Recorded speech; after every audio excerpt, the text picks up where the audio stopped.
Kawan, aku tak tahulah ni alien makan setera ni rasanya.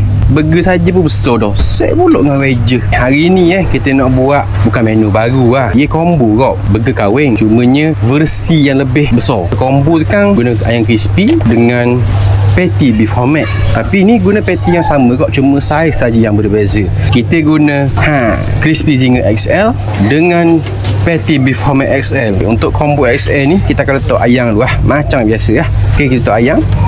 Dah muat bekah bang. Okey, kita letak zinger XL dahulu. Cheese keping. Okey, ni patty beef homemade XL.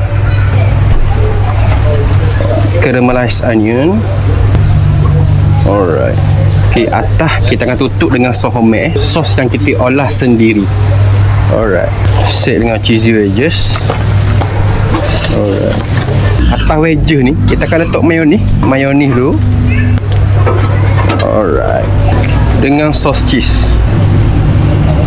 Kawan, aku tak tahulah ni alien makan setera ni rasanya.